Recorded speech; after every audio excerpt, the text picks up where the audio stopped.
রাশিয়ার কথা বন্ধুরা এখন একদম সত্য প্রমাণিত হয়েছে। আর সত্যি আমেরিকা ভারতকে ফাঁসানোর চক্করে রয়েছে।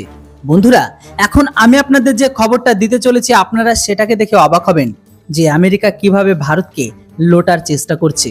তো বন্ধুরা খবর আসলে কিছুটা এইরকম যে হিন্দুস্তান অ্যারোনটিক লিমিটেড রিসেন্ট 12টি সুখোই 30 MKI কে বানানোর জন্য একটি চুক্তি পায়, যাদের উদ্দেশ্য ছিল ভারতের বর্তমান সময়ে ফাইটার জেটগুলো আর যেগুলো দুর্গস্ত হওয়া সুখোই 30 ফাইটার জেট আছে সেই ফাইটার জেটগুলোর কমতিকে পূরণ করা, সেটিকে ভরপাই করার জন্য 12টি সুখোই 30 MKI বানানো হচ্ছে।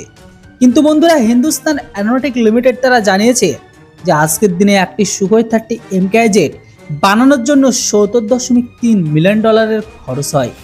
এই বিষয়টিতে আমেরিকা সম্পূর্ণ প্রকাশ করে দিয়েছে।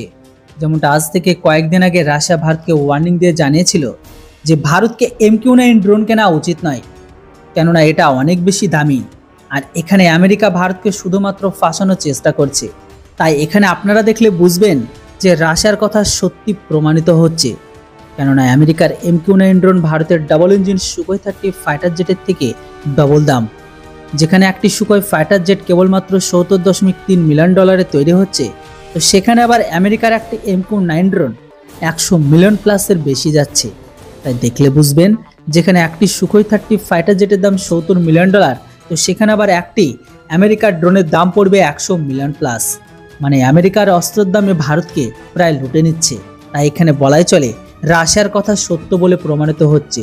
আমেরিকার অস্ত্র মার্কেটিং পলিসি আর যেভাবে হাইপ তৈরি করেছে সেখানে এই ড্রোনের দাম অত্যাধিক বেশি নিচ্ছে ভারতের কাছে থেকে। আপনাদের কি মনে হয় এই ড্রোন কি আদৌ নেওয়া উচিত না ডিলকে ক্যান্সেল করা উচিত? অবশ্যই আপনাদের মতামত কমেন্ট বক্সে লিখে জানান। Thanks for watching. জয় হিন্দ, বন্দে মাতরম।